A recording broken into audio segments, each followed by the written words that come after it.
Franchement, rien de tel qu'un bon confinement pour lire un bouquin. Profitez les amis, profitez de ce temps-là. Voilà, je remercie le gouvernement de nous faire profiter de ce temps pour lire, pour nous rapprocher de nos enfants, de notre famille, du temps qu'on n'avait pas avant.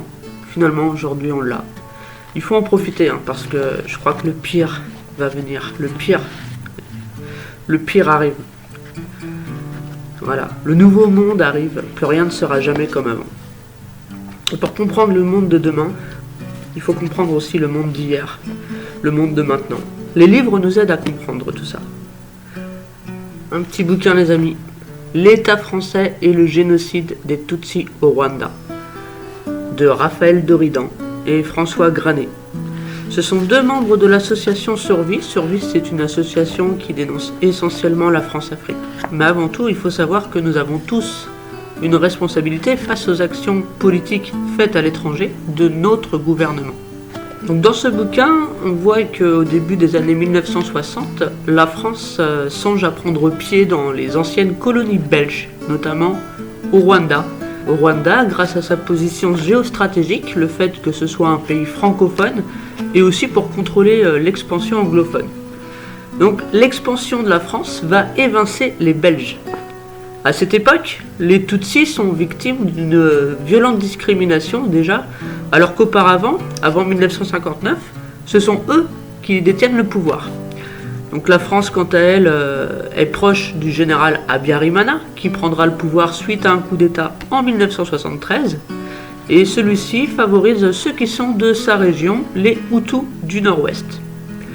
Donc les Tutsis sont dans l'obligation de s'exiler et leur présence est de moins en moins acceptée dans les pays voisins du Rwanda.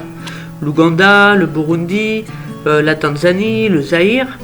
Habyarimana fait tout pour qu'ils ne reviennent pas. Les Tutsis forment le FPR, le Front Patriotique Rwandais, et sont prêts à utiliser les armes s'il le faut pour retourner au Rwanda. Pour eux, ils doivent combattre une dictature totalitaire à parti unique.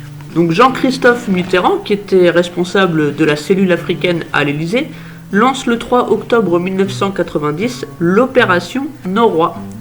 Les FAR, c'est-à-dire les forces armées rwandaises, repoussent les FPR grâce aux véhicules blindés et aux hélicoptères fournis par la France. Le président français, Mitterrand, donne l'ordre d'envoyer à Kigali 2 compagnies pour protéger, soi-disant, les Européens, les installations françaises et pour assurer l'évacuation des Français et des étrangers qu'ils demandent. Habyarimana fait croire à la France qu'il s'agit d'un complot anglo-saxon venu de l'Ouganda pour déstabiliser le pays. L'opération Noroi peut être considérée comme illégale dès le départ puisque l'envoi des troupes outrepasse les accords pris avec le Rwanda. Le FPR souhaite instaurer une démocratie et une cohabitation pacifique. Bien que la majorité soit Tutsi, on compte aussi quelques Hutus parmi eux. Ce sont plus des opposants politiques finalement qu'une ethnie particulière. Ils n'ont quasiment pas d'armes lourdes. Et pour se venger de ces attaques, les Tutsis du Rwanda commencent à être systématiquement massacrés sans que les militaires français et belges ne réagissent.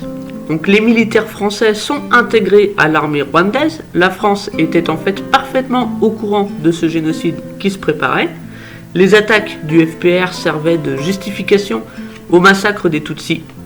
Et malgré des accords de cessez-le-feu, la France continue de fournir des armes à l'armée rwandaise et joue le rôle d'une armée d'occupation. Pour l'armée rwandaise, que tu sois un Tutsi, un Hutu mécontent du régime en place ou un étranger marié à une femme Tutsi, tu es l'ennemi à abattre. Et c'est en 1992 qu'un groupe d'extrémistes Hutus commence à préparer le génocide avec le soutien militaire français. Les militaires français présents au Rwanda cautionnent la discrimination contre les Tutsis. Selon des témoins rwandais, ce sont même des soldats français qui trient les Tutsis, qu'ils insultent, frappent et retiennent pour les remettre ensuite aux autorités rwandaises. Les femmes Tutsis sont parfois violées sur ces barrages. Pour légitimer son intervention, la France choisit de diaboliser le FPR à travers une propagande médiatique, même si c'est vrai qu'ils commettent quelques exactions.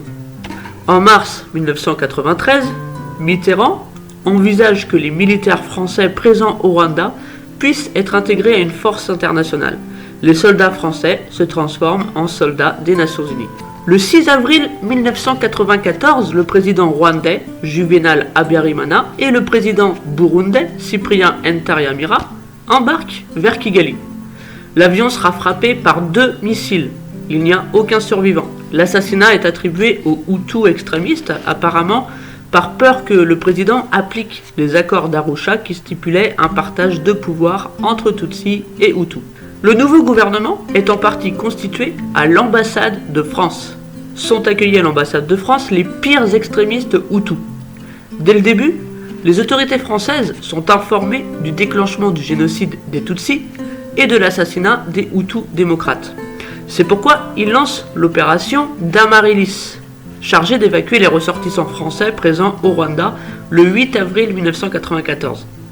L'ambassadeur français Marlot se vante même d'avoir lui-même formé le gouvernement de transition. Ainsi, la diplomatie française cautionne la formation d'un gouvernement qui, pendant 100 jours, couvrira politiquement et encadrera le génocide des Tutsis.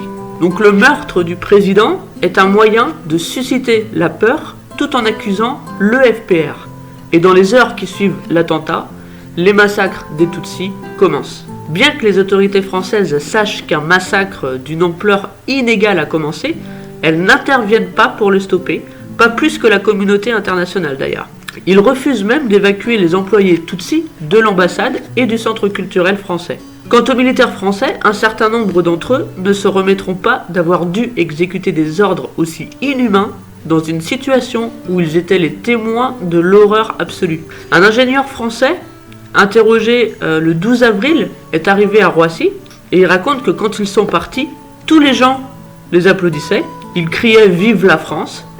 et c'étaient ceux qui avaient des couteaux à la main encore pleins de sang de gens qu'ils venaient d'égorger. Cet ingénieur français nous dit qu'à ce moment-là, il avait honte d'être français. Sur les ondes radio, les Tutsis sont déshumanisés et traités de cafards à éliminer. Sur les papiers, la mention Tutsi ou l'absence de papier signifie la mort. Les bébés et les fœtus ne sont pas épargnés. Les viols sont nombreux, les Tutsis se retrouvent sans protection quand leur monde social se retourne contre eux et que même les voisins, les collègues et les amis viennent grossir les rangs des tueurs. Pendant ce temps, la France entraîne des soldats d'élite rwandais, approvisionne en armes et en munitions les génocidaires.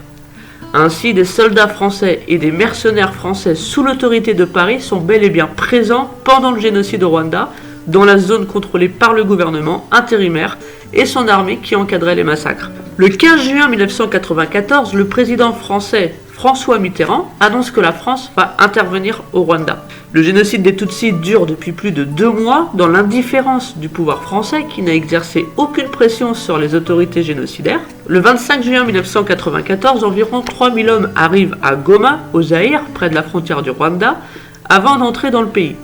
Et c'est le début de l'opération Turquoise, censée être une opération militaire, en tout cas au regard des médias, nombreux à suivre cette opération, sans doute pour redorer l'image des Français et les faire passer pour des héros. En réalité, ce ne sont pas les rescapés Tutsis qui sont exfiltrés, mais des militaires français restés dans la zone gouvernementale pendant le génocide, ou des collaborateurs locaux, des militaires français, qui savent beaucoup de choses. Le véritable objectif de cette opération est de stopper la progression du FPR, le Front Patriotique Rwandais. Dès le début de l'opération Turquoise, la neutralité et l'impartialité prévues par la résolution de l'ONU ne sont pas respectées. Certains militaires comprendront plus tard qu'on les a fait intervenir aux côtés des génocidaires. Ils continuent de soutenir les forces armées rwandaises, toujours en fournissant des armes via l'aéroport de Goma pendant qu'il était sous contrôle français lors de l'opération Turquoise. L'armée française aidera le gouvernement intérimaire responsable du génocide à fuir au Zaïre, à Bukavu. Sous couvert d'humanitaire, toujours la France poursuit son objectif, celui de sanctuariser un pays Hutu au Rwanda. Donc ils partent, soi-disant pour une cause humanitaire, et ils partent seulement avec 2 médecins. Et les 2 seuls médecins présents au début de l'opération expliquent que leur petite antenne chirurgicale de Goma, en fait, ils ne soignent que les soldats français blessés au combat et ce sont uniquement des circonstances imprévues qui l'ont confronté à des afflux de réfugiés blessés ou malades. Ces circonstances imprévues, ce sont l'afflux de blessés Tutsis de Bicécéro par exemple, les blessés de guerre et les épidémies. Donc suite à l'avancée du FPR, on assiste à un exode hallucinant des populations civiles vers le Zaïre. Et le but évident de leur action, c'est la terre brûlée, c'est-à-dire laisser aux vainqueurs un pays vidé au maximum de ses populations. À partir du 20 juillet, au nord du lac Kivu, des cas de choléra sont détectés. Pour la seule ville de Goma, entre le 21 et le 27 juillet, les soldats turquoises participent à l'enterrement en fosse commune de près de 15 000 cadavres. Le choléra s'étend vers le sud du lac Kivu, et quand Turquoise part le 22 août, les épidémies ont déjà fait 43 000 morts. Le fait que quelques médecins français soignent quelques personnes atteintes de choléra, ça leur permet d'améliorer leur réputation et d'éclipser le génocide. Pourtant, le choléra, c'est une conséquence directe de la politique du gouvernement. Donc non seulement la France a permis aux génocidaires d'échapper à la justice, mais en plus, elle maintient son alliance avec eux après la fin du génocide en leur fournissant de la nourriture, des armes et des entraînements militaires. Donc fin juillet 1994, environ 1,2 million de réfugiés Hutus sont massacrés au Zaïre, près de Goma, au nord-ouest du Rwanda, et 30 000 d'entre eux se trouvent vers Bukavu, au sud-ouest. D'autres sont en Tanzanie ou au Burundi. Au total, plus du quart de la population rwandaise a pris la route de l'exil, effrayée par le FPR, ou contraint et forcé par les autorités génocidaires. Donc le gouvernement au Rwanda se réorganise avec l'aide de la France et se dit prêt à reconquérir le pays, et le conflit s'étend au Kivu. L'aide alimentaire y est détournée pour être revendue et se servir à acheter des armes. Le 4 juillet 1996, lors de son allocution commémorant la fin du génocide, le vice-président et ministre de la Défense rwandais, Paul Kagame, avertit ceux qui sèment l'insécurité au Rwanda qu'au besoin, on ira les chercher là où ils se trouvent. Et c'est comme ça que les principales villes du Kivu sont emparées rapidement. Le président du Zaïre, Mobutu, fuit, Kabila prend le pouvoir et le Zaïre devient la République démocratique du Congo, ce qui amène à une deuxième guerre au Congo avec la présence des puissances internationales, dont les États-Unis, la Chine et la France, pour les ressources minières telles que le coltan, la cassitérite et autres minerais pillés et exportés vers les pays fabricants du matériel électronique. On peut difficilement sous-estimer les conséquences de la politique française. La fuite des génocidaires au Zaïre a engendré, ce qui était presque inévitable, un conflit qui a embrasé rapidement toute l'Afrique centrale. La politique de la France consiste à la fois à bloquer l'offensive du FPR et en même temps à tordre le bras de Habyarimana pour qu'il règle la question des réfugiés Tutsis. Cependant, la France a continué à livrer des armes. Ensuite, elle a maintenu ses troupes au Rwanda pendant 3 ans, alors que les accords de cessez-le-feu l'interdisaient. Enfin, et c'est le plus grave, les autorités françaises ont refusé, durant cette période, de prendre en considération les massacres des Tutsis couverts par le régime, alors qu'elles étaient au courant de l'intention de certains responsables rwandais d'exterminer les Tutsis. Donc loin de mettre la pression pour que cessent les tueries, elle les encourage. Et ce n'est que la progression des troupes du FPR qui a mis fin au génocide. L'État français prétend que les armes n'ont servi qu'à combattre le FPR, alors qu'à l'évidence, les livraisons d'armes par notre pays ont servi à la fois à la guerre contre le FPR et au génocide des Tutsis. Certes, les militaires français ont sauvé quelques Tutsis, mais à Bicécéro par exemple, la force turquoise a laissé des Tutsis pourchassés se faire massacrer sans intervenir.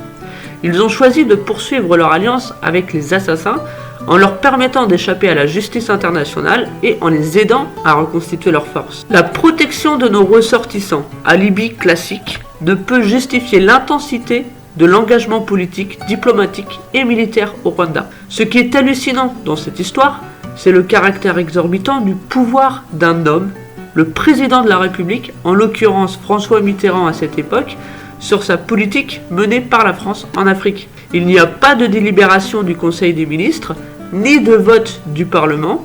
L'avis du peuple français, on s'en contrefout. Les institutions démocratiques sont totalement court-circuitées. La motivation française au Rwanda se résume en un mot: géopolitique. Pas humanitaire, géopolitique.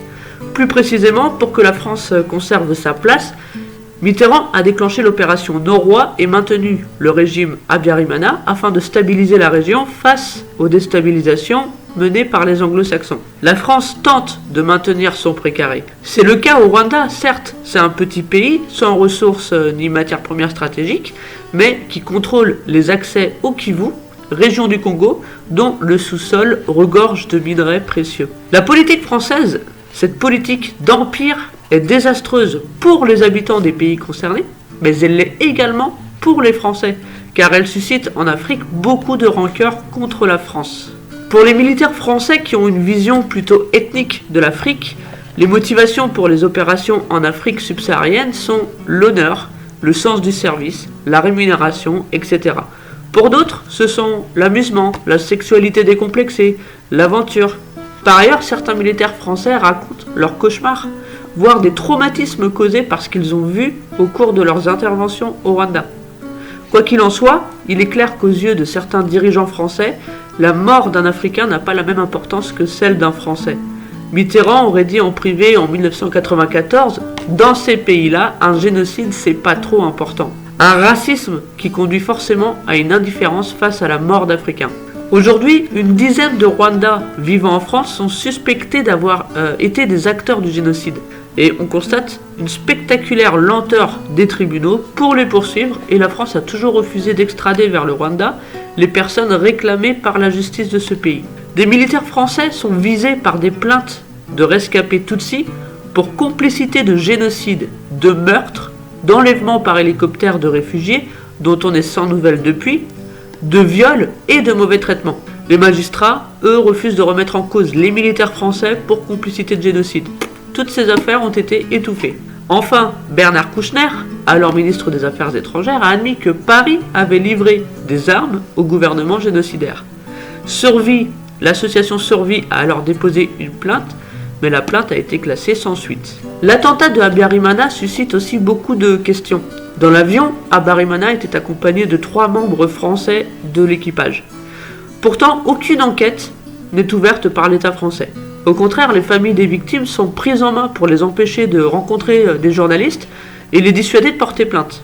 Pour la France, inutile d'enquêter, c'est certainement un attentat commis par Paul Kagame alors que les tirs venaient d'un camp d'extrémistes Hutus. Des rumeurs stipulent même que ce seraient des tireurs français qui ont abattu l'avion. Les assassins du président Habyarimana n'ont toujours pas été identifiés, ni les commanditaires de ce meurtre désignés.